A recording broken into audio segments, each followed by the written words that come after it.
नमस्कार व्यूअर्स, मैं हूं अमीश देवगन और आप देख रहे हैं टक्कर, क्योंकि रात के 9 बज चुके हैं। टक्कर में आज बात होगी देश की संसद। देश की संसद में प्रधानमंत्री नरेंद्र मोदी ने आज बिना नाम लिए राहुल गांधी पर निशाना साधा है। उन्होंने कहा कि कल उनके भाषण के बाद पूरा इकोसिस्टम उछल रहा था। राहुल गांधी के हार्वर्ड वाले बयान पर प्रधानमंत्री ने कहा कि जिस हार्वर्ड का नाम वो बार बार लेते हैं, वो हार्वर्ड कांग्रेस की बर्बादी पर भी अध्ययन कर चुका है। और ये सही बात है। इससे पहले बीजेपी सांसदों ने भी राहुल गांधी पर धारदार हमले किए, उन पर आरोप लगाया कि वो देश को भ्रमित कर रहे हैं, झूठ बोल रहे हैं और बिना सबूत के आरोप लगा रहे हैं। तो आज इसी पर होगी जोरदार टक्कर, वार पलट। बाउंसर, मोदी का सिक्सर, आज होगा जोरदार आर पार, यानी टक्कर का आर पार, जिसमें होंगे कांग्रेस और बीजेपी आमने सामने, विपक्ष और बीजेपी आमने सामने। स्वागत है आपका सीएनबीसी आवाज के बुधवार के एडिशन में।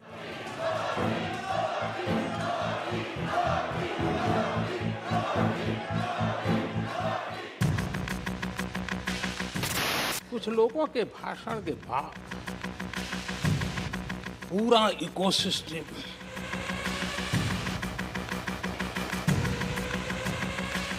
समर्थक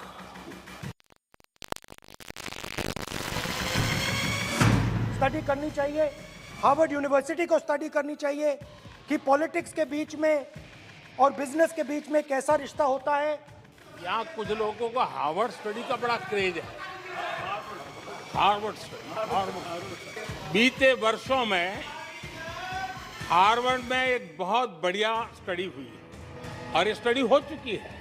स्टडी है the rise and decline of India Congress party. जब प्रधानमंत्री जी दिल्ली आते हैं और 2014 में असली जादू शुरू होता है। मैंने कहा कि 2014 में वो 609 नंबर पे थे, कुछ ही सालों में वो दूसरे नंबर पे पहुंच गए। 2014 से ये लगातार कोस रहे हैं, हर मौके पर कोस रहे हैं। भारत कमजोर हो रहा है, भारत की कोई सुनने को तैयार नहीं है, भारत की दुनिया में कोई वजूद नहीं रहा, न जाने क्या क्या कहा। और अब क्या कह रहे हैं? अब कह रहे हैं कि भारत इतना मजबूत हो गया है कि दूसरे देशों को टपका कर फैसले करवाना है।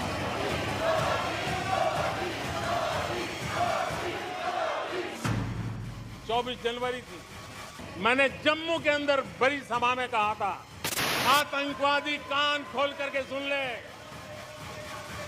26 जनवरी को ठीक 11 बजे मैं लाल चौक पहुंचूंगा, बिना सिक्योरिटी आऊंगा, बुलेट प्रूफ जैकेट के बिना आऊंगा और फैसला लाल चौक में होगा किसने अपनी मां का दूध पिया। समय सिद्ध कर रहा है। जो कभी यहां बैठते थे वो वहां जाने के बाद भी फेल हुए, वहां जाने के बाद भी फेल हुए और देश पास होता जा रहा है, डिस्टिंक्शन पे जा रहा है।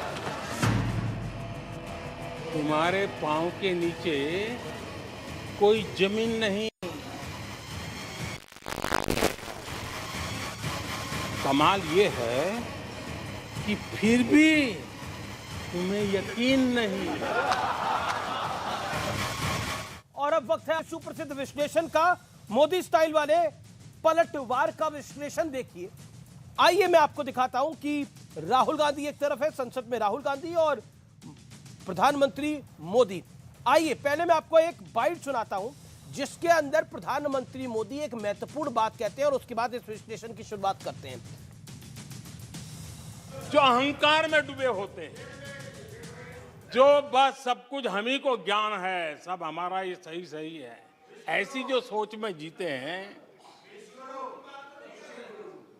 उनको लगता है कि मोदी को गाली दे करके ही हमारा रास्ता निकलेगा।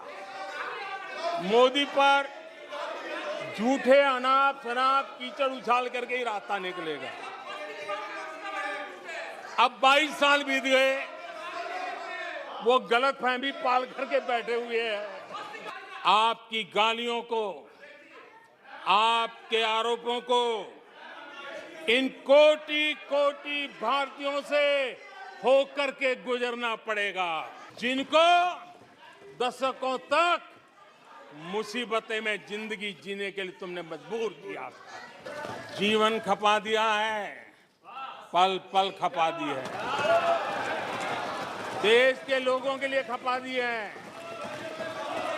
देश के उज्जवल भविष्य के लिए खपा दी है।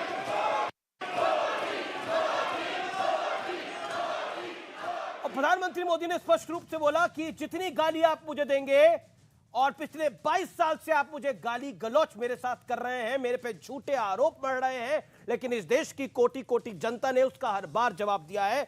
और अब करते हैं मोदी स्टाइल वाले पलटवार का विश्लेषण। एक तरफ राहुल गांधी की बाइट आएगी, राहुल गांधी का भाषण हम दिखाएंगे, और दूसरी तरफ प्रधानमंत्री मोदी का भाषण दिखाएंगे। संसद में राहुल वर्सेस मोदी का विश्लेषण। करीब 40 मिनट तक बोले राहुल गांधी, और 99.9% भाषण गौतम अदानी के मुद्दे पर था, सिर्फ वहां केंद्रित था। 1 घंटे 25 मिनट बोले प्रधानमंत्री मोदी, लेकिन उनका पूरा भाषण देश के गरीब, गुरबे और मिडिल क्लास पर फोकस था। बढ़ता हूं मैं आगे।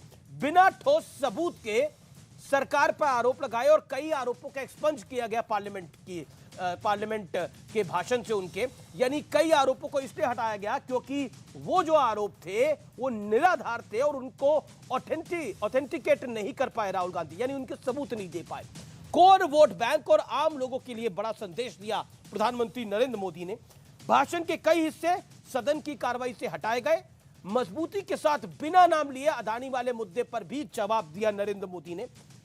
जिस कंपनी पर दबाव की बात कही, उस कंपनी ने बोला हमारे ऊपर कोई दबाव नहीं था, यानी जीवीके का नाम लिया राहुल गांधी ने, लेकिन उनके वाइस चेयरमैन ने कल बोला कि हम पे कोई दबाव नहीं था। यह बात झूठी है, यह निराधार है। तो राहुल गांधी को इसका नुकसान हुआ, उनकी क्रेडिबिलिटी इससे डाउन हुई, और जनता के भरोसे को अपना सुरक्षा कवच बताया दूसरी तरफ प्रधानमंत्री नरेंद्र मोदी ने। और अब बात कर लेते हैं कि आखिरकार राहुल गांधी का जो पूरा भाषण था वो लुटियन श्लॉबी वाले इकोसिस्टम को संबोधित करने वाला था, क्योंकि उसमें सिर्फ गौतम अदानी की बात थी, अदानी ग्रुप की बात थी। दूसरी तरफ प्रधानमंत्री मोदी का जो भाषण है, अगर हम उसका विश्लेषण करें तो उसमें गरीब की बात थी, उसमें मिडिल क्लास की बात थी, और कहीं ना कहीं एक बड़ा संदेश देने की बात कही, जिसमें कैटेगोरिकली कहा गया कि सुरक्षा कवच इस देश की जनता है मेरी। और ये मैं सीधा बढ़ता हूं, मेरे साथ आज कौन कौन जुड़ा है। सुधांशु त्रिवेदी और नासिर हुसैन है मेरे साथ फर्स्ट राउंड के अंदर, उनसे बात कर लेते हैं। नासिर हुसैन, आज प्रधानमंत्री ने बोला कि आपके पैरों के नीचे जमीन नहीं है और फिर भी आपको यकीन नहीं है, ये कांग्रेस पार्टी के संदर्भ में बोला। Your reaction to that, Nasir Hussain जी।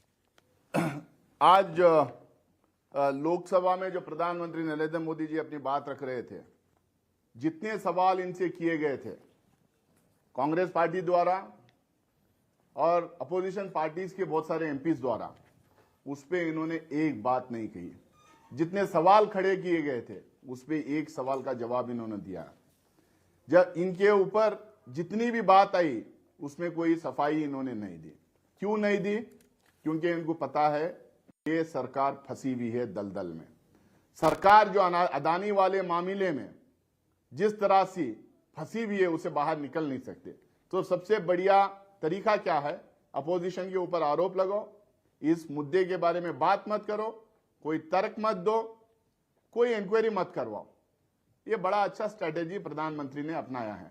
जमीन तले पैर तले जमीन की इन्होंने बात की है। इसलिए ये कहते हैं कि आप लोग चुनाव एनडीए ने जीती है, भारतीय जनता पार्टी जीती है। अभी मैं कई चैनल्स में सुन रहा था, एंकर्स भी कह रहे हैं और बीजेपी के स्पोक्स पर्सन भी कह रहे हैं, भाई जनता उनके साथ में है, जनता उनको सपोर्ट कर रही है, इसीलिए हम सवाल नहीं खड़ा करना चाहिए। कांग्रेस की सरकार भी थी, कई बार 50-55 साल कांग्रेस की सरकारें भी थी, तो उस टाइम की जनता उनको वोट दी थी, वो सरकार में थे। उस टाइम की विपक्षी पार्टियां उनको सवाल नहीं खड़ा करना चाहिए था। आज की भारतीय जनता पार्टी पिछले 70 साल के बारे में सवाल नहीं खड़ा करना चाहिए। पार्लियामेंट्री डेमोक्रेसी में जी विपक्ष की भी एक भूमिका होती है। विपक्ष की भूमिका में सवाल उठाना सबसे बड़ी भूमिका उनकी होती है। सबसे बड़ा रोल उनका यह होता है कि आप सवाल खड़े करो, लोगों के सामने मुद्दे लेके आओ। आज सिर्फ हिंडनबर्ग का रिपोर्ट की बात नहीं है, दुनिया भर के 50 मैगजीन्स में, दुनिया भर के 50 जर्नल्स में यह बात छपी हुई है। आज देश के जनता के सामने जी ना सरकार की दायित्व होती है कि सरकार जो है अपने आप को साफ रखें।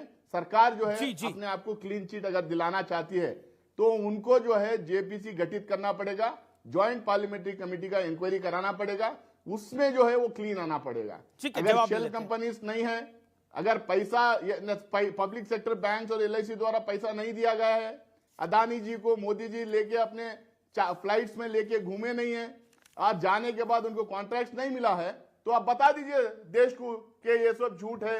आप फलाने डेट पे वो आपके साथ नहीं थे फ्लाइट में, उनको फलाना कॉन्ट्रैक्ट ऑस्ट्रेलिया में नहीं मिला, श्रीलंका में नहीं मिला, बांग्लादेश में नहीं मिला, इजराइल में नहीं मिला इनके जाने से। जी जवाब देखिए दुनिया भर की बात करेंगे, लेकिन ये जो लोगों का जो पैसा ठगा गया है, जो लोगों का पैसा इस्तेमाल किया गया अपने क्रोनी कैपिटलिस्ट फ्रेंड्स को, अपने पूंजीपति दोस्तों को मदद करने के लिए, उसके बारे में कोई जवाब प्रधानमंत्री दिए नहीं, ना भाजपा के कोई सांसद, दोनों कोई सांसद ने उसका जवाब नहीं दिया। लेकिन राहुल जी ने जो ये बातें कही उनको एक्सपंज कर दिया गया लोकसभा की कार्रवाई से, क्योंकि वो ऑथेंटिकेट नहीं कर पाए। वही बोल रहा हूं जी, तो डेमोक्रेसी कहां रह गई? पर ऑथेंटिकेट तो करना पड़ता है, तो पार्लियामेंट्री रूल है सर, आप खुद मेंबर ऑफ पार्लियामेंट है, ऑथेंटिकेट तो करना पड़ता है। जेपीसी करवाइए ना। अच्छा दूसरी बात कर लेते हैं, करवाएंगे, बिल्कुल ऑथेंटिकेट करवाएंगे। अच्छा मैं आप जेपीसी करवाइए, जेपीसी से क्यों भाग रहे हैं? पार्लियामेंट पे करना पड़ता है भाषण को, जेपीसी से क्यों भाग रहे हैं? लेकिन देखिए जेपीसी से क्यों भाग रहे हैं? अच्छा बिल्कुल ऑथेंटिकेट होगा, बिल्कुल तर्क सामने आएगा, बिल्कुल एविडेंस लोग देंगे, बिल्कुल जो है प्रूफ लोग देंगे, सिर्फ सांसद नहीं देंगे, आप सूत्रों भी देंगे। लेकिन पीयूष गोयल ने जो लीडर ऑफ द हाउस है राज्यसभा के, उन्होंने जेपीसी की बात पर जवाब दिया। एक सेकंड तो करवाइए आप। जी इत्मीनान से। और मैं यहाँ पे व्यूअर्स को बता दूं कि जिस कंपनी का नाम लेकर राहुल जी ने आरोप लगाया था, उस कंपनी के वाइस चेयरमैन है संजय रेड्डी, यानी जीवीके कंपनी। उन्होंने बोला कि अडानी ग्रुप ने या किसी और ने हम पर कोई दबाव नहीं डाला, ये बात बिल्कुल मनगढ़ंत और कहानी है। उन्होंने डिनाई कर दिया इस पूरी बात से। तो जहां तक ऑथेंटिकेशन और सबूतों की बात है, पहला झटका यहां लगता है। मैं अब सुधांशु त्रिवेदी का रुख करता हूं। सुधांशु त्रिवेदी, किस लॉबी की बात कर रहे थे देश के प्रधानमंत्री? क्योंकि उन्होंने बोला पूरा इकोसिस्टम कल बहुत ज्यादा विचलित था और सो भी नहीं पाया रात भर। यहां दो प्रकार के व्यू दिखाई पड़ रहे हैं। एक व्यू जिसका रिप्रेजेंटेशन या जिसका प्रतिनिधित्व प्रधानमंत्री श्री नरेंद्र मोदी जी करते हैं, वो क्या है? एक ऐसा व्यक्ति जिसने जीवन के प्रारंभ में ही देश के लिए सब कुछ करने की तपस्या का व्रत लिया और उसके बाद निरंतर सब कुछ छोड़कर देश के लिए कार्य करते करते सामाजिक क्षेत्र में आगे बढ़ते बढ़ते देश के सर्वोच्च पद पर पहुंचे और विगत 8 वर्षों से देश के सबसे गांव, गरीब किसान, झुग्गी झोपड़ी का इंसान, सीमा पर लड़ने वाला जवान और भारत का मान सम्मान सबके लिए समान रूप से काम करते हुए एक दिन की छुट्टी नहीं ली, जिसके लिए मैं कहूंगा जो उन्होंने पल पल की बात कही प्रधानमंत्री जी ने, तो इनका जीवन का तो ध्येय ये रहा कि स्वप्न अर्पित, प्रश्न अर्पित, आयु का क्षण क्षण समर्पित, चाहता हूं देश की धरती तुझे कुछ और भी दी, जांचे परखे खरे, तपे तपाए आजमाए हुए मोदी जी, जिन्होंने देश के हर गरीब वंचित से लेकर देश के विकास का मार्ग प्रशस्त किया। दूसरी तरफ है राहुल गांधी जी, जो सोने का चम्मच मुंह में लेकर पैदा हुए थे, एक अत्यंत प्रभावशाली और देश के सर्वाधिक शक्तिशाली परिवार के एकमात्र विरासत के रूप में पैदा हुए, जिन्होंने कभी उत्तरदायित्व का निर्वाह नहीं किया, जिनके साथ कौन खड़े हैं? लुटियंस जोन के कुछ पत्रकार, कुछ लॉबिस्ट और अचानक विदेश में बहुत सारी शक्तियां जो अचानक प्रकट होती हैं किसी पार्लियामेंट सेशन के जस्ट पहले। मैं विनम्रता से कहता हूं पर याद दिलाना चाहता हूं, पिछली सरकार से लेके इस सरकार तक, राफेल से लेके पेगासस से लेके आज के हिंडनबर्ग तक, ये ऐसा क्यों होता है कि जब पार्लियामेंट का एक सेशन शुरू होने वाला होता है उसी समय विदेश में कोई रिपोर्ट छप जाती है, वो एक स्टोरी छपती है और उसको लेकर कांग्रेस बवाल मचाना शुरू करती है और फाइनली उसमें कुछ भी नहीं निकलता है। ये जो अद्भुत याराना है, जिसे कहते हैं बहुत याराना है, इस याराना का तराना थोड़ा संदिग्ध लगता है। और रही बात इसकी, इन्होंने कहा कि राहुल गांधी जी ने की बात को एक्सपेंड किया गया। मान्यवर, ये तो आप कह रहे हैं लोकसभा से एक्सपेंड किया गया। Can I come in please? देखिए, चौकीदार Yes, चोर yes. को लेकर तो सर्वोच्च इनका न्यायालय जवाब से क्या माफी मैं मांगनी इनका जवाब पड़ी। दे सकता हूं? संघ के प्रतिबंध के विषय पर महात्मा गांधी जी की हत्या में संघ के इन्वॉल्वमेंट के आरोप को लेकर कोर्ट से फटकार सहनी पड़ी, मुकदमा अभी भी चल रहा है। कोविड को मोविड कहने वाले, ऐसे हास्यास्पद बयान देने वाले, दुखद बयान देने वाले वो देश के पहले व्यक्ति थे। और अप्रैल 2021 में जब पूरी दुनिया में बच्चों का वैक्सीन नहीं बना था, ये ट्वीट करने वाले कि भारत सरकार ने बच्चों का वैक्सीन विदेश भेज दिया, तो भाई एक्सपंज तो उनकी तमाम चीजें हो चुकी हैं। उसके लिए हमें करने की जरूरत नहीं, वो अपने कर्मों जवाब से ले लेते स्थिति में हैं। जी पहुंचे। जी, नासिर हुसैन, आज उसको लेकर अमित शाह ने बड़ी घोर टिप्पणी करी। और जब अधीर रंजन चौधरी, अधीर बाबू जो कि एलओपी है और कांग्रेस के नेता है सदन के, उन्होंने बोला कि राहुल गांधी को आपने पप्पू बना दिया, आप पप्पू बना रहे थे लेकिन उन्होंने आपको पप्पू बना दिया। तो अमित शाह ने बोला कि मैं स्ट्रांगली कंडेम करता हूं कि किसी मेंबर ऑफ पार्लियामेंट के लिए इस तरह के शब्द कहे जाए। क्या आपको लगता है कि आप बस को मिस कर गए? एक बड़ा मौका था बजट पे सरकार को घेरने का, मिडिल क्लास के मुद्दे पर सरकार को घेरने का, गरीब गुरबे पे सरकार को घेरने का, लेकिन राहुल जी का जो पूरा भाषण था वो 99.9% was focused on Adani, Adani and only Adani. Amit ji, आप ज्यादा परेशान मत रहिए। बजट लोकसभा में बजट के ऊपर डिस्कशन अभी स्टार्ट हुआ है। राज्यसभा में कल दोपहर के बाद बजट के ऊपर डिस्कशन स्टार्ट होगा, तो उसमें जो जो बजट के ऊपर हम लोग को बात रखना है, हम बिल्कुल बात रखेंगे। और दूसरी बात, सुधांशु त्रिवेदी जी बोल रहे थे, इन्होंने सब पे बात की। देखिए, इन्होंने 2014 के पहले क्या था, बाद में क्या था, प्रधानमंत्री का रोल, किस परिवार से आते हैं, राहुल गांधी जी किस परिवार से आते हैं, सब पे बात कर रहे हैं। इनकी स्ट्रैटेजी देख लीजिए। जो प्रधानमंत्री जी लोकसभा में जो स्ट्रैटेजी अपनाई, वही सुधांशु त्रिवेदी जी स्ट्रैटेजी अपना रहे हैं। सवाल यह है, ये जो यारी बोल रहे हैं ना, किसकी यारी, सवाल यारी पे ही खड़ा हुआ है हिंदुस्तान में। कौन किसका यार है, कौन किसको मदद कर रहा है, और वो यार वो उल्टा इनको किकबैक कैसा दे रहा है, कैसा वो यार इनको या कई यार जो है इनको मदद कर रहे हैं, इसी पे सवाल खड़ा हुआ है। आप जनादेश क्या मिला, आप दूसरा क्या काम करें, उसका एनालिसिस होता रहेगा, फिर चुनाव में जाएंगे, लोगों के बीच में बात रखेंगे। लेकिन सवाल यह है, आज एक बहुत बड़ा स्कैम हुआ है। लोग के जो गरीब लोगों के बारे में सुधांशु त्रिवेदी बात कर रहे हैं ना, त्रिवेदी जी, ये लोग पैसा जो लुटा है, जो पैसा दिया गया है, जो पब्लिक सेक्टर बैंक से जो पैसा लुटा हुआ है, वो गरीबों का पैसा है। एलआईसी में पैसा क्यों, एलआईसी में पैसा जो है इन्वेस्ट करते हैं लोग अनफोर्सीन इमरजेंसीज के लिए, अपनी लाइफ की सिक्योरिटी के लिए, अपने बच्चों के एजुकेशन के लिए वहां से पैसा निकालते हैं, अपनी बेटियों की शादी के लिए वहां से पैसा सही कह रहे हैं, बिल्कुल। वहां से पैसा आप अपने दोस्तों को दिलाते हैं, वहां से पैसा आप अपने दोस्तों को दिलाते हैं। आज जो एलआईसी ठगी हुई है, नहीं तो बिल्कुल आप सही बात कह रहे हैं Nasir Hussain, I agree with you. लेकिन वही तो बात हुई कि सदन में ऑथेंटिकेट करके बताइए एलआईसी का कितना पैसा। मैं आप ही से सवाल पूछ रहा हूं, आपने बिल्कुल जायज बात बोली। अमित जी, आप रुकिए ना। नहीं, सवाल तो सुनना पड़ेगा ना सर आपको। अमित जी, आप सरकार को क्यों डिफेंड नहीं, मैं सरकार को डिफेंड नहीं कर रहा, मैं देश की जनता को डिफेंड कर रहा हूं, और मैं जनता का वकील हूं सर। इसीलिए आप मेरी बात सुनिए। मैं तो आपको मौका दे रहा हूं, मैं कह रहा हूं आप सही बात कह रहे हैं। मेरा आपसे छोटा सा प्रश्न है कि एलआईसी का कितना पैसा डूबा, ये बताइए। क्योंकि एलआईसी ने भी एक प्रेस रिलीज जारी करी है, एक नोट जारी किया है, सेबी ने भी एक नोट जारी किया। अरे भाई आप नहीं सुनिए Amit ji, LIC press release जारी करेगी, बैंक स्टेटमेंट देगा, जीवीके वाले स्टेटमेंट देंगे, आप किससे स्टेटमेंट दिलवाते रहेंगे? सरकार आपकी है, आप जो भी स्टेटमेंट दे, वो स्टेटमेंट जो दे रहे हैं वो सही है गलत है कौन बोलेगा? स्टेटमेंट जो बैंक्स दे रहे हैं, एलआईसी दे रहे हैं, वो सही है गलत है कौन बोलेगा? ठीक है, इंक्वायरी होना चाहिए नहीं चाहिए? पर निर्मला जी ने कहा सही कह रहे हैं। पार्लियामेंट्री कमेटी के इंक्वायरीज नहीं हुई हैं, इंक्वायरी करवाइए। आप डर क्यों रहे हैं, भाग क्यों रहे हैं? ओके, सुधांशु त्रिवेदी, आप डर क्यों रहे हैं इंक्वायरी कराने के लिए? बड़ा सीधा सवाल है नासिर हुसैन का। डर रही है भारतीय जनता पार्टी, भाग रही है भारतीय जनता पार्टी, इसका जवाब क्या है? क्योंकि प्रधानमंत्री मोदी तो आज हार्वर्ड तक चले गए, उन्होंने बोला कि कांग्रेस का राइज और फॉल कैसे हुआ वो स्टडी हो रही है। अब तो पूरे दुनिया में कई एजेंसीज को स्टडी करना पड़ेगा ऐसा। आप क्यों भाग रहे हैं? अमित जी, आपने जब डर का वर्ड यूज किया और नासिर हुसैन साहब ने डर का वर्ड यूज किया, तो अचानक मेरे मन में एक दृश्य आ गया।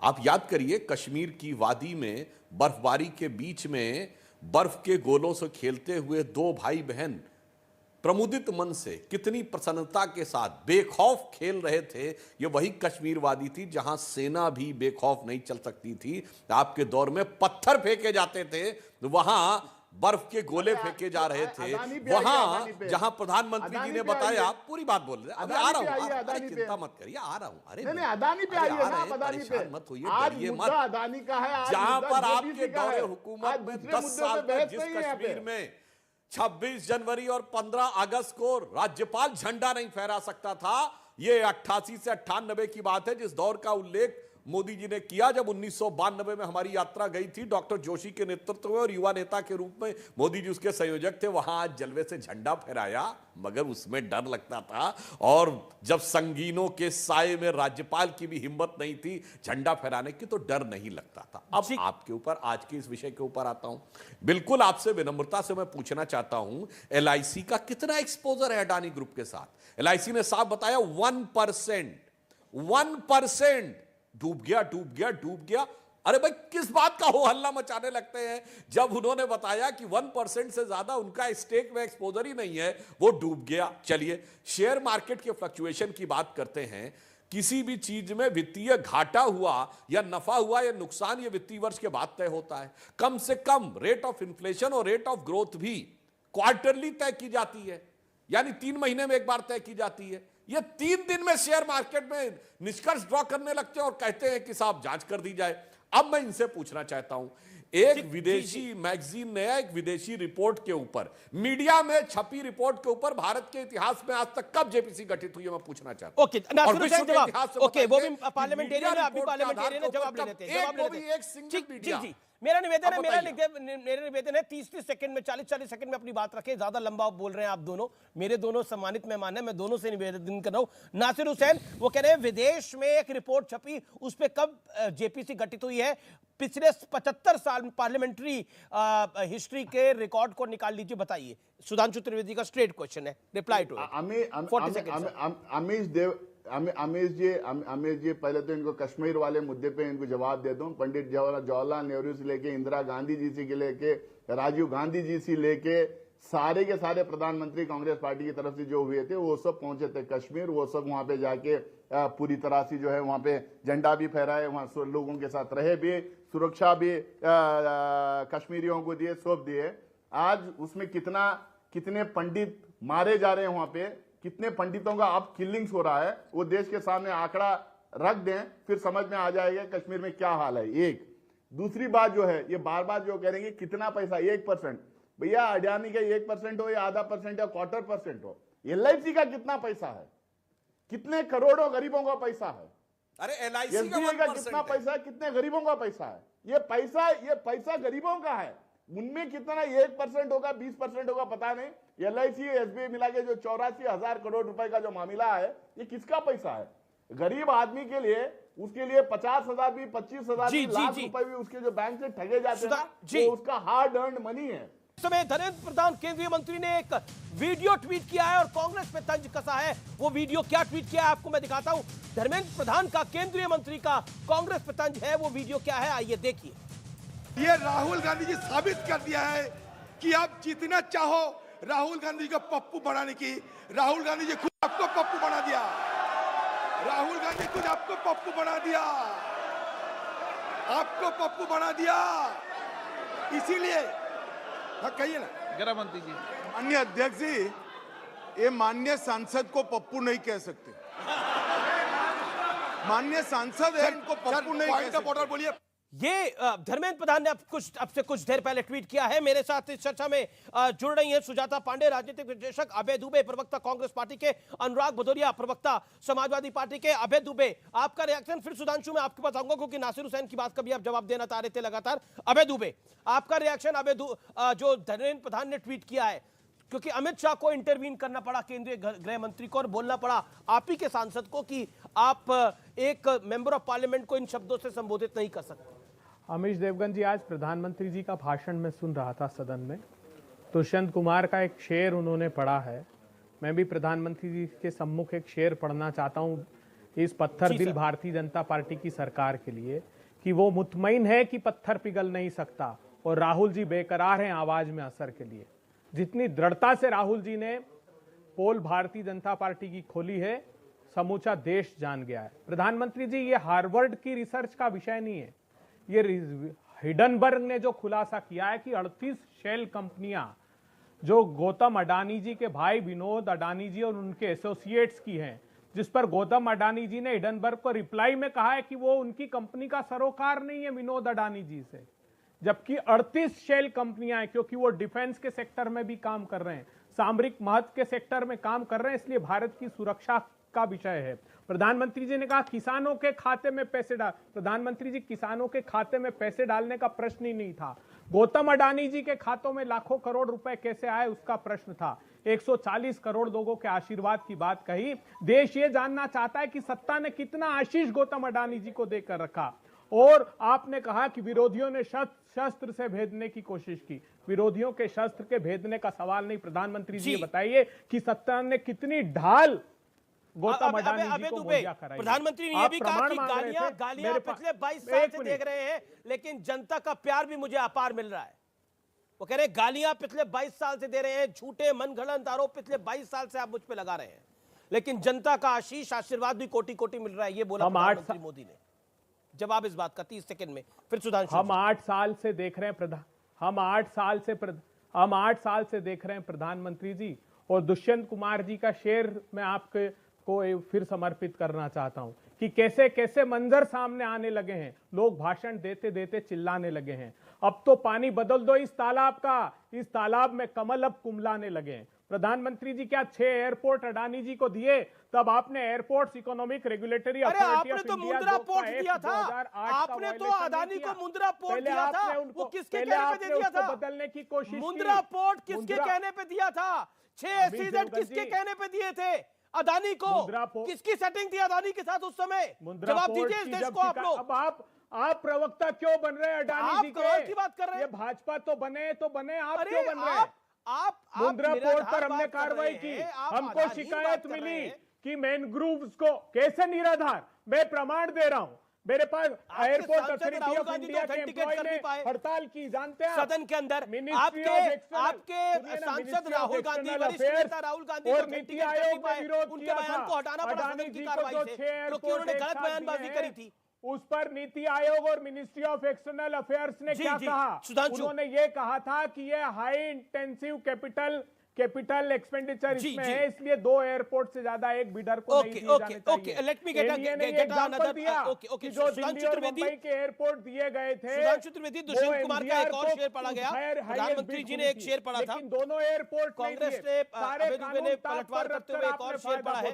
अभय जी, ब्रेक से पहले भी आपके सांसद बोल रहे थे, 2 मिनट वही बोले थे, अब इत्मीनान से अब आपने अपनी बात को रख लिया हो, पक्ष में सेटल किया। ओके सर, आप ब्रेक से पहले भी आप ही के सांसद बोल रहे थे अनफेयर हो रहा है। नहीं, मुझे आपने बीच में बोलने ही नहीं देते। बिल्कुल बोला है आपने सर, इतनी देर सुधांशु जी को बोलने दिया। जी सुधांशु जी 20 मिनट से बोल रहे हैं। कोई 20 मिनट से नहीं बोल रहे सुधांशु जी। नासिर हुसैन आप ही की पार्टी के सांसद है, किसी और की पार्टी के सांसद है, बता दीजिएगा। ओके, सुधांशु त्रिवेदी, कमाल की बात कर रहे हैं आप। सुधांशु जी, सर लेट्स बी फेयर ना, आप लोग खुले में झूठ बोल रहे हैं, ये जायज तो नहीं है ना। 20 मिनट से सुधांशु त्रिवेदी बोल रहे हैं, कमाल की बात कर रहे हैं आप। क्यों 8 मिनट तो ब्रेक था। समर्थन में उतर आते हैं अडानी जी के, बताइए ना। अरे मैं देश के समर्थन में हूं। बात कर आप पब्लिक डोमेन में है सारा। 2019 से रिपोर्ट हो रहा है सारे। मैं देश के मिडिल क्लास की बात करना चाहता हूं, देश के युवा की बात करना चाहता हूं, गरीब की बात करना चाहता हूं, शोषित की बात करना चाहता हूं, वंचित की बात करना चाहता हूं, मैं देश की बात करना चाहता हूं, आप सिर्फ अडानी की बात करना चाहते हैं। फर्क यही है आपकी और मेरी सोच में। Okay sir, you made your point, sir you made your point, you made your point, you made your point. Sudhanshu ji, my straight question to you, एक और दुष्यंत कुमार का शेर पढ़ दिया, लेकिन ये वीडियो सबने देखा था, ये धर्मेंद्र प्रधान जी को ट्वीट करने की आवश्यकता क्यों पड़ गई दोबारा? देखिए, इन्होंने एक शेर पढ़ा तो मैं भी बता देना चाहता हूं, जो प्रधानमंत्री जी ने कहा ना कि सारा विपक्ष मिलकर अपना एक मेरे सुर मेरा तुम्हारा करना चाह रहा है, पर उसके बाद भी इनका गीत नहीं बन पा रहा है। तो मैं अटल जी की वह पंक्ति याद दिलाता हूं, जब जनता पार्टी बिखरी थी उस समय उन्होंने बात कही थी, वो आज विपक्ष के उन चेहरों के ऊपर बिल्कुल सही लागू होती है कि बेनकाब चेहरे हैं, दाग बड़े गहरे हैं, बेनकाब चेहरे हैं, दाग बड़े गहरे हैं, टूटता तिलिस्म आज सच से भय खाता हूं, गीत नहीं गाता हूं, गीत नहीं गाता हूं। अब ये तिलिस्म और दाग दोनों का मैं उदाहरण देना चाहता हूं अभय दुबे जी को। स्वर्गीय राजीव गांधी जी के समय में अडानी को कॉन्ट्रैक्ट मिलेगा तो यह सही था और वह उनकी योग्यता पे था। नरसिम्हा राव जी के समय में सबसे बड़ा मुद्रा पोर्ट का कॉन्ट्रैक्ट 1995 में मिलेगा, वो बिल्कुल सही नियमानुसार था। डॉक्टर मनमोहन सिंह जी के समय में 2007-8 में उनको एफसीआई यानी फूड कॉर्पोरेशन ऑफ इंडिया का 15 साल का कॉन्ट्रैक्ट 12% इंटरेस्ट के साथ मिलेगा, वह बिल्कुल नियमानुसार सही था। 2011 में उनकी वेल्थ में जबरदस्त उछाल आएगा और देश के 7वें रिचेस्ट व्यक्ति बनेंगे। 2012 में उनकी वेल्थ 8.2 बिलियन डॉलर्स होगी, वह सही था। आज सबसे बड़ा अगर कॉन्ट्रैक्ट मिला है पिछले 6 महीने में, तो राजस्थान की सरकार ने 60,000 करोड़ रुपए का कॉन्ट्रैक्ट दिया। 60,000 करोड़ रुपए अशोक गहलोत सरकार ने क्यों नहीं जांच करवा रहे उसको कैंसिल करके?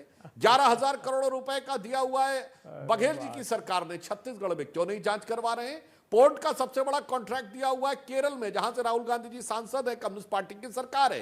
काहे दे दिया है भाई, काहे जांच नहीं करा रहे? तो देखिएगा अभी बोलेंगे अमित जी, नहीं नहीं वो तो सब नियम के अनुसार था और उन्होंने बिड किया और वो L1 आए तो मिल गया। अद्भुत है भाई, आपके सारे प्रधानमंत्री देंगे तो वो नियम से सही था, आपके मुख्यमंत्री देंगे तो नियम से सही था, और यहां पर होगा तो आप कहेंगे नियम से गलत था। अब मैं एक बिंदु और कह दूं, जी ये बहुत विदेश की बात कर रहे हैं। जो प्रश्न मैंने उनसे नासिर हुसैन साहब से पूछा था, अभय दुबे जी से कह दूं, मीडिया रिपोर्ट के आधार के ऊपर कोई जांच या जेपीसी हुई हो तो बताइए। हिंडनबर्ग को अमेरिका की कोर्ट ने बैन कर दिया है कि वो कोई रिपोर्ट नहीं प्रस्तुत कर सकते, क्योंकि उन्होंने पूर्व में रिपोर्ट करके पैसे कमाए हैं। मैनहट्टन के जज ने भी यह बात कही है कि जिसने खुद शॉर्ट टर्म में शेयर में इन्वेस्टमेंट किया हो उसकी बात पे भरोसा नहीं हो सकता। तो मेरे भाई किस पे भरोसा है? और अगर अभय जी एक पंक्ति और कह दूं, अमित जी, अभय जी 1 मिनट, बस एक पंक्ति और कह दूं, और अगर विदेश में छपी खबर पे जांच चाहते हैं तो बस 10 सेकेंड में देखिए, स्विट्जरलैंड की श्वाइजर्स एलिस्टेटे ने नवंबर 91 में यह लिखा था कि एक स्विस बैंक का अकाउंट है जिसमें 1.87 बिलियन डॉलर्स हैं राजीव गांधी जी की फोटो के साथ। जांच करवाएंगे। केजीबी मित्रोकिन्स आर्काइव में जांच करवाएंगे। येवेल्ना एल्बर्टस केजीबी की पूर्व चीफ ने सोनिया जी के बारे में विदेशी एजेंट तक लिखा था, जांच करवाना चाहिए क्या? वोल्कर रिपोर्ट में कांग्रेस पार्टी को तेल के कूपन सद्दाम हुसैन से मिले, कांग्रेस पार्टी को अनाज के बदले में, जांच करानी चाहिए क्या? मीडिया में छपी विदेश की कितनी रिपोर्टों पर गाइडो हेस्के पे जांच करवाएंगे कि क्रिश्चियन मिशेल पे जांच करवाएंगे? बताइए, यदि करनी है तो आइए सब पे बात करते हैं, अन्यथा बताइए कि एक मीडिया रिपोर्ट पे जांच कहां? ठीक है। तो अभय दुबे जवाब, सद्दाम के कूपन पे भी जांच होनी चाहिए, तो स्विस बैंक के अकाउंट पे भी जांच होनी चाहिए, दूध का दूध पानी का पानी हो जाना चाहिए। बीजेपी आपको चैलेंज कर रही है, जवाब संक्षेप में 50 सेकंड। मैं तो हतप्रभ हूं, भारतीय जनता पार्टी के प्रवक्ता ऐसा लगता है कि अडानी जी की कंपनी के प्रवक्ता बनकर बैठे। अरे 38 कंपनियों के नाम दिए हैं साहब, मत कीजिए हिडनबर्ग के रिपोर्ट पर कार्रवाई, मगर अडानी जी ने जो हिडनबर्ग को रिप्लाई फाइल किया है उस पर तो कार्रवाई कीजिए। उन्होंने कहा कौन विनोद अडानी, मेरी कंपनी से उसका सरोकार नहीं। अरे अगर विनोद अडानी एंड एसोसिएट्स की 38 कंपनियों के नाम दिए हैं, उन्होंने कहा ना उसकी वेबसाइट है ना उसके पते पर कोई मिलता है, भारतीय एजेंसियों के रडार पर एक चीनी आदमी है वो उस कंपनी से जुड़ा हुआ है, अडानी जी डिफेंस में भी काम कर रहे हैं, तो भारत के सामरिक दृष्टिकोण से, भारत की सुरक्षा के दृष्टिकोण से तो जांच कराइए। जांच भी नहीं कराना चाहते, क्यों इतने सारे फायदे दिए? हमारे पास अडानी मुंद्रा पोर्ट की शिकायत आई थी मेन ग्रुप्स की, सुनीता नारायण ने जांच की, 200 करोड़ रुपए की पेनल्टी लगाई, हमारी सरकार चली गई। क्या हुआ उस पेनल्टी का? मैंने कहा कि मिनिस्ट्री ऑफ एक्सटर्नल अफेयर्स ने जो परामर्श दिया उसको दरकिनार कर दिया। नीति आयोग ने कहा 6 एयरपोर्ट मत देना, उसको दरकिनार कर दिया। आपने 2000 एक्ट का वायलेशन, 8 के कानून का वायलेशन करके दे दिया। उन्होंने कहा था 6 एयरपोर्ट अलग अलग ट्रैफिक डेंसिटी और वॉल्यूम है, अलग अलग बिड निकालिए, नहीं एक ही जैसी बिड डॉक्यूमेंट तैयार किए उनके। ठीक है, जवाब लेते हैं आप। एविएशन को पता भी नहीं था कि ये सब चल रहा है पीएम और उनके बीच, उसने तो आप जवाब देखिए। सुधांशु 30 सेकंड। एविएशन मिनिस्टर ने कहा कि हमको इसकी कोई जानकारी नहीं। 30 सेकंड। मैंने तो इनसे स्पष्ट रूप से आधा दर्जन रिपोर्टें विदेश की बता दी। चलिए, आप कह रहे हैं कि हम उनको डिफेंड कर रहे हैं, अरे आपकी तरफ 6 हैं। मैंने राजीव गांधी जी, मनमोहन सिंह, नरसिम्हा राव, और आप सुनिए अशोक गहलोत, भूपेश बघेल और पिनारी विजयन। अरे 6 उधर है, 1 इधर है, गजब की बात कर रहे हैं यार। आपको अगर लगता है गलत है तो क्या कार्रवाई की है बताइए। तो फिर कहिए, राजस्थान की सरकार कह दीजिए ना कि कोई सेबी जांच नहीं करेगी, आप कहिए कॉन्ट्रैक्ट कैंसिल किया या नहीं। अगर आपने खुद नहीं किया है, यही तो बेनकाब क्या बात करते हैं, हमसे सवाल भारत कह रहे हैं, की जांच करवाइए। सुरक्षा का अगर मसला आपको है, लगता है गलत है तो राहुल कार्रवाई गांधी जी ने बताइए ना पूछे क्या 5 की है। सवाल, बोलिए, उसके जवाब आप कॉन्ट्रैक्ट लोगों ने कैंसिल नहीं क्यों नहीं दिए। किया है। एक सवाल मैं अबे दुबे आपसे पूछना चाहता हूं। आज मल्लिकार्जुन खड़गे ने सदन में खड़े होकर बोला कि एंकर खरीद रखे हैं, उनको एंकरों का नाम लेना चाहिए, कौन से एंकर खरीद रखे हैं। देखिए, मुझे लगता है कि इस तरह से अनर्गल बात मीडिया के ऊपर कहना जायज नहीं है। ये बतौर एंकर, एक बतौर पत्रकार में मैं बात कह रहा हूं, जिसने कांग्रेस की रिजीम में भी कवर करा है, भाजपा की रिजीम में भी कवर करा है, गैर भाजपा और कांग्रेस की रिजीम में भी कवर करा है। It is not fair on the part of Congress party. मैंने आज तक नहीं देखा कि कंपनियों पर, निजी कंपनियों पर गंभीर आरोप लगे हैं। आरोप कह रहा हूं मैं, और वो देश की सामरिक सुरक्षा का विषय है। और देश का कोई एंकर चैनल पर आकर कंपनी को डिफेंड करे, कंपनी को डिफेंड करने की बात नहीं है। आप मुझे बताइए, उन्होंने जो आरोप लगाया भारतीय जनता पार्टी के वो गलत आरोप है। कंपनियों को डिफेंड कर रहे हैं। अरे उनको वो कैसे गलत आरोप, ये साबित करिए, फिर साबित करिए, फिर साबित करिए। अगर ये आरोप सही है तो साबित करिए। आप की नहीं सुनी, कौन से एंकर का नाम लीजिए, साबित करेगा। मेरा कातिल ही मेरा मुंसिफ है, क्या मेरे हक में फेस, हमने कहा जेपीसी कराइए, जेपीसी करा दीजिए, प्रूव हो जाएगा। मेरे साथ सुजाता पांडे और अनुराग भदौरिया भी है। अनुराग भदौरिया हो जाएगा। ओके जी, देखिए, आज दुष्यंत जी की बात बहुत हो रही है, तो दुष्यंत जी का एक शेर मुझे याद आ गया, और मुझे लगता है कि सुधांशु जी उसकी गंभीरता को समझेंगे। कहाँ तो तय था चिरागा हर घर के लिए, कहाँ चिराग मैसर नहीं है शहर के लिए। आपने क्या किया भैया, आपने तो इतने बड़े बड़े वादे किए थे। आप बताइए, क्या किसानों की इनकम दुगनी होगी, इस पे कोई चर्चा नहीं। 30 साल से 15 साल बीजेपी की गवर्नमेंट, 15 साल कांग्रेस की गवर्नमेंट। कांग्रेस बीजेपी पे दोष दे रही है, बीजेपी कांग्रेस पे दोष दे रही है, फिर कांग्रेस बीजेपी पे, बीजेपी कांग्रेस पे। गरीब आदमी बेचारा मुंह बाय देख रहा है, ये दोनों क्या कर रहे हैं भैया, दोनों आपस में ही बॉल खेले जा रहे हैं। हमारे बारे में कब बात होगी, कब चर्चा होगी। युवा सोच रहे हैं भैया मेरी चर्चा होगी कि नहीं होगी। गांव में बैठे लड़के सोच रहे हैं, महिलाएं सोच रही मेरी सुरक्षा की बात होगी कि नहीं होगी।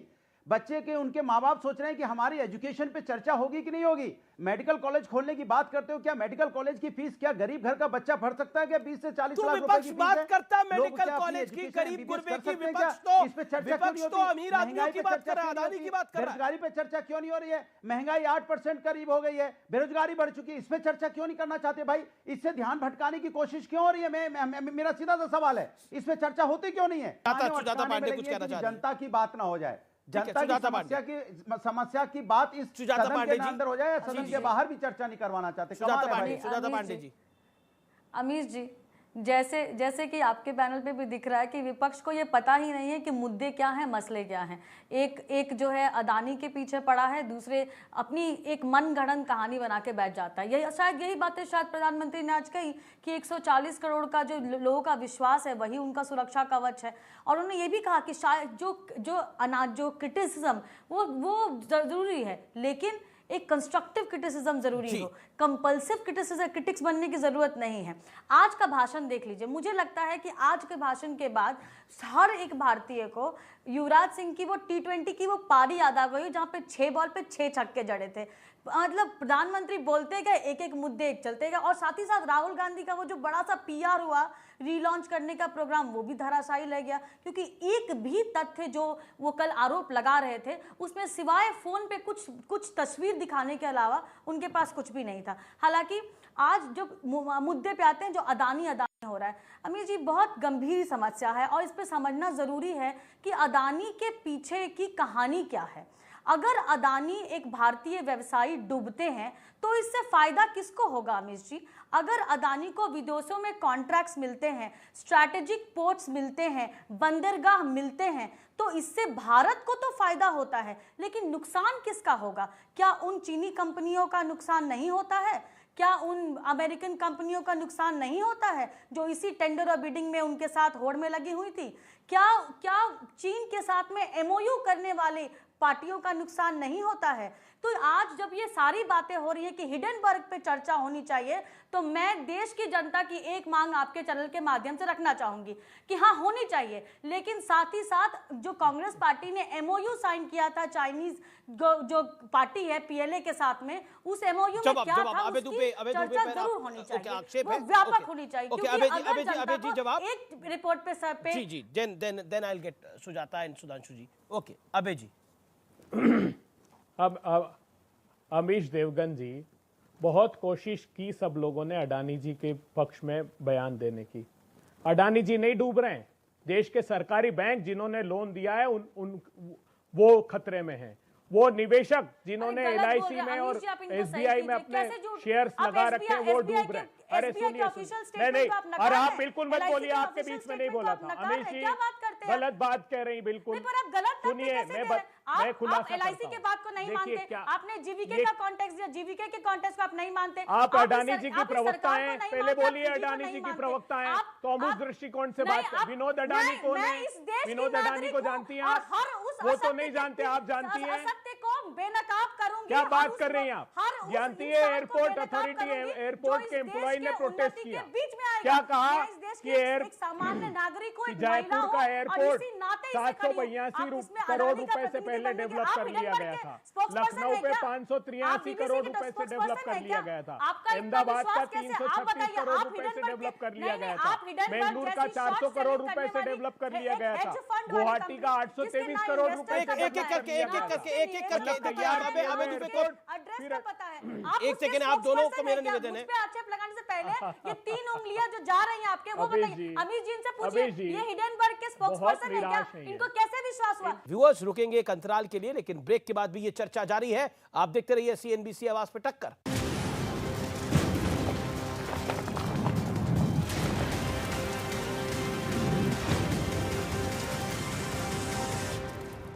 फ्रेंड्स, मैं कुछ खुशखबरी आप सबके साथ शेयर कर। डू यू नो में आज हम बातचीत करेंगे एक मेगा फुटवेयर कंपनी के बारे में, यानी कि बाटा के बारे में। बहुत ही इंटरेस्टिंग फैक्ट ये है कि ज्यादातर लोग ये बात जानते हैं कि बाटा शायद इंडियन ब्रांड है, लेकिन एक्चुअल में वो इंडियन ब्रांड नहीं है। वो एक चेकोस्लोवाकिया बेस्ड कंपनी है जिसकी इंडियन सब्सिडरी इंडिया में लिस्टेड भी है। बाटा से रिलेटेड कुछ और इंपॉर्टेंट फैक्ट्स, ये थॉमस बाटा ने शुरू की थी, 130 साल पुरानी कंपनी है जिसकी एग्जिस्टेंस इंडिया में आप देख रहे हैं। दरअसल इस कंपनी की शुरुआत हुई थी जब एक बारी थॉमस बाटा साहब इंडिया में आए थे अपना रॉ मटेरियल सोर्स करने के लिए। इसमें रबर, लेदर जैसी कुछ चीज़ें थी जिसको वो सोर्स करने के लिए इंडिया आए थे, और यहाँ पर उन्होंने एक बड़े जत्थे को बिना फुटवेयर के इंडिया में देखा था। तो उनको एक आइडिया आया कि यहाँ पर भी बड़ी मार्केट कैप्चर की जा सकती है, जो कि उन्होंने कैप्चर की भी, और आज देश की दूसरी सबसे बड़ी कंपनी के तौर पे बाटा शुमार भी है। तो बाटा से रिलेटेड कुछ फैक्ट्स आपके सामने, आगे भी कुछ और फैक्ट्स आपके लिए हम लेकर आते रहेंगे। डू यू नो में आज हम बातचीत करने वाले हैं दुनिया की सबसे बड़ी कंपनियों में शुमार एप्पल की। दरअसल एप्पल जो कि हर घर में जाना हुआ नाम है, उससे रिलेटेड कुछ इंटरेस्टिंग फैक्ट्स आपके सामने रखते हैं। एप्पल जो कि दुनिया की सबसे बड़ी कंपनियों में शुमार है, एक समय पर यानी करीब 26 साल पहले एप्पल बैंकरप्सी की कगार पर पहुंच गई थी, जहां पर माइक्रोसॉफ्ट ने, जो कि इनके बड़े राइवल के तौर पर शुमार होते थे, उन्होंने इस कंपनी के अंदर इन्वेस्टमेंट किया था करीब 15 करोड़ डॉलर का। और उस इन्वेस्टमेंट के बाद से एप्पल की जो स्टोरी है वहां पर रिवाइवल आता हुआ दिखाई पड़ा।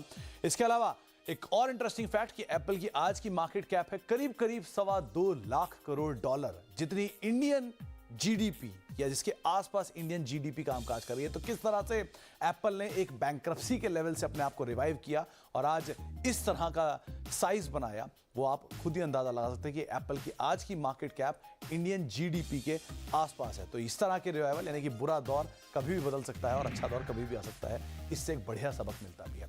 ये कुछ इंटरेस्टिंग फैक्ट जो कि एप्पल से रिलेटेड है, कुछ और फैक्ट भी आपके लिए लेकर आते हैं।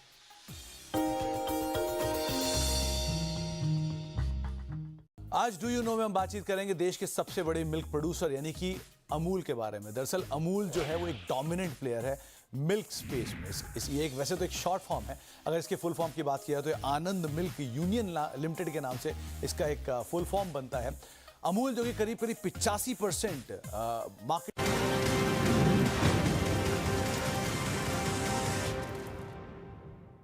वेलकम बैक व्यूअर्स, आप देख रहे हैं टक्कर सीएनबीसी आवाज पर। अबे जी, आप अपनी बात को समाप्त करिए, 30 सेकंड का आपका वक्त है।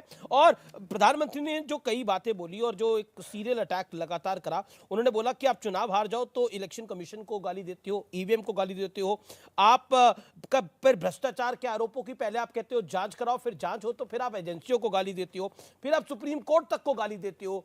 और तो और, क्या आपको लगता नहीं है कि आप हर मानक को अपने अनुसार चलाना चाहते हैं? आप कहते हैं हमारा इट इज माय वे और इट इज अ हाईवे, या तो मेरी तरह चलेगा या हमारी तरह नहीं चलेगा। ऐसा क्यों? प्रधानमंत्री जी हम आप पर भरोसा करना चाहते हैं। आप भरोसा कीजिए ना। आप क्यों नहीं जांच इनिशिएट कर रहे हैं? क्या एयरपोर्ट अथॉरिटी के एम्प्लॉय ने हड़ताल नहीं की?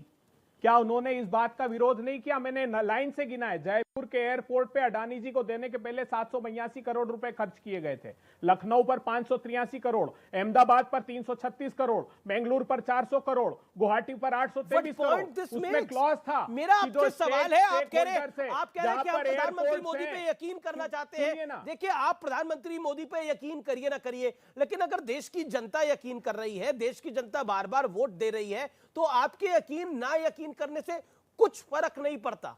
इसलिए बड़ा सवाल इस समय यह है, आप एजेंसी पे भी यकीन नहीं करते, आप कोर्ट्स पे भी यकीन नहीं करते, आप ईवीएम, इलेक्शन कमीशन, मीडिया, किसी पे यकीन नहीं करते, आप सिर्फ अपने पे यकीन कर रहे हैं। लेकिन फिर सवाल यह होगा कि आपका अपने ऊपर यकीन है कि लेकिन देश की जनता का आप पे यकीन नहीं है। You are losing election after election. शिकायत हमें यह है कि प्रधानमंत्री जी सिर्फ अडानी जी पर भरोसा कर रहे हैं। Okay, Sudhanshu reply to it. देखिए, ये कांग्रेस और ये सो कॉल्ड सेकुलर पार्टियां जो विपक्षी दल हैं, इनको किसमें खोट नजर नहीं आया है? ईवीएम में तो खोट है, इलेक्शन कमीशन में तो खोट है, ईडी सीबीआई में तो खोट है, यहां तक सुनिए जरूरत पड़ने पे कोर्ट पे आरोप लगा दिया, जरूरत पड़ने पे मीडिया पे आरोप लगा दिया। और तो और, जब वैक्सीन बन रही थी तो वैक्सीन करने वाले डॉक्टरों, अरे इतनी जल्दी कैसे बन सकती है, और जब बन के आ गई सीएमआई पे आरोप लगा दिया कि साहब ये भी गलत है। और सर्जिकल स्ट्राइक हुई तो आर्मी पे भरोसा नहीं है, एयर स्ट्राइक हुई तो एयरफोर्स पे भरोसा नहीं है, सेना जो इंटेलिजेंस कहती है कि रोहिंग्या जो है खतरनाक है तो इंटेलिजेंस पे भरोसा नहीं है। मेरे भाई, भरोसा किस पे है ये बता दीजिए। मैं इनसे विनम्रता से राहुल जी पे भरोसा है? भारत का एक इंस्टीट्यूशन बताएं, एक सिंगल, जिसपे इन्होंने आज तक भरोसा किया। अधीर रंजन चौधरी ने बोला कि राहुल जी ने आपको मैं मीडिया के बारे में एक बात कह देना चाहता हूं। राहुल गांधी ने, अरे भाई ये बताइए अभय दुबे जी, एक मिनट, एक लाइन पूरी कर दूं। आप ये कह रहे हैं, सुनिए, राडिया टेप याद है जब एंकर पूछ रहे थे कि कौन सी मंत्रालय आपको चाहिए मंत्री से, और बताइए कारपोरेट लॉबिस्ट ये बात कर रही है जिससे ये बताया जा रहा है टेलीकॉम मिनिस्ट्री किसको मिल रही है। भूल गए मेरे भाई? याद है कि नहीं? आज कह रहे हैं मीडिया के बारे में। मैं चुनौती से कहता हूं, मीडिया के एंकरों ने कभी तय करवाया हो मंत्रालय, और इतना नहीं पूछ रहे हो कौन सा मंत्रालय चाहिए, और ये कहा जा रहा राजा अच्छा रहेगा। इतनी जल्दी भूले नहीं है, 10 साल पुरानी बात है। और दर्शकों को कहता हूं जाके चेक करिए। अनुराग भदौरिया कुछ कहना चाहते हैं। अनुराग भदौरिया, किसी चीज पे यकीन नहीं है, ईडी कुछ करे तो उस पे यकीन नहीं, कोर्ट कुछ करे तो उस पे यकीन नहीं, ऐसा क्यों?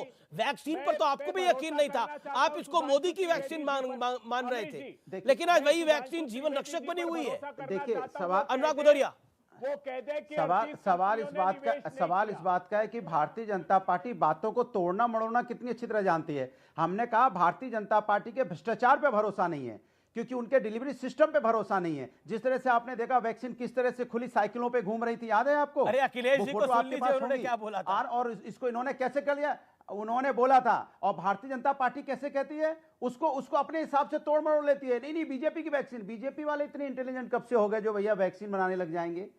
अपनी बात को सही से कह लीजिए, वही बहुत बड़ी बात है। आपने जो देश के साथ जो वादे किए थे वो पूरा कर दीजिए ना प्रभु। अच्छा, एक बार आपने कहा था कि हम दोनों में से इनकम दुगनी अच्छा, आज अधीर बाबू ने जो बोला, आपने बता दिया। अच्छा अनुराग भदौरिया, आप न्यूट्रल आदमी है, आप न्यूट्रल आदमी है। ये जो अधीर बाबू आज बोल रहे थे, जो कि कांग्रेस के वरिष्ठ नेता हैं, उन्होंने बोला कि राहुल गांधी जी ने आज बीजेपी को पप्पू बना दिया, और बोला कि उस पर आपका, उस वक्तव्य पर आपका कमेंट क्या है? देखिए, मेरा तो सीधी सी बात है कि उन्होंने क्या बोला क्या नहीं बोला हमने नहीं सुना। मैं आपको सच बोल रहा हूं। दूसरी बात यह है, बिना सुने मैं क्या बोल दूं? सुधांशु जी, देखिए, गृह मंत्री अमित शाह जी ने सदन की गरिमा को रखा और उन्होंने कहा किसी सांसद के लिए यह शब्द पप्पू नहीं प्रयोग होना चाहिए, परंतु कांग्रेस के 136 साल के इतिहास में कांग्रेस का नेतृत्व नायक भी बना, खलनायक भी बना, परंतु यह संज्ञा पहली बार कांग्रेस को मिली है। इसलिए उनकी 137-38 साल की सबसे बड़ी चुनौती। ओके 5 सेकंड अबे Dubey, last word. Abhay Dubey 5 second, sharp 5 second. Rahul Gandhi ji के प्रश्नों का जवाब मोदी जी ने नहीं दिया। मैं भरोसा करता हूं सुधांशु त्रिवेदी जी पर और देश के प्रधानमंत्री जी पर। कह दीजिए ना प्रधानमंत्री जी आकर, जैसे शुक्रिया। फिलहाल सीएनबीसी आवाज के टक्कर में इतना ही, लेकिन आज के टक्कर का निष्कर्ष यही दूंगा कि प्रधानमंत्री मोदी का भाषण पूरी की पूरी तरह फोकस था मिडिल क्लास पे, गरीब पर, गुरबों पर। और उन्होंने जो प्रधानमंत्री का डेडिकेटेड वोट बैंक है, प्रधानमंत्री मोदी ने उनको एड्रेस किया, जबकि राहुल गांधी ने का 99.9% भाषण अदानी पर फोकस था, यानी उनका भाषण इकोसिस्टम के लिए था। तो इसलिए राजनीतिक तौर पर परिपक्व होना बेहद आवश्यक हो जाता है। आज की चर्चा का कंक्लूजन यह है, टक्कर आपने देखा, आप और आपका परिवार सुरक्षित रहे, खुश रहे, खुशहाल रहे और आपको अच्छा चोखा मुनाफा होता रहे। नमस्कार, शुभ रात्रि, गुड नाइट।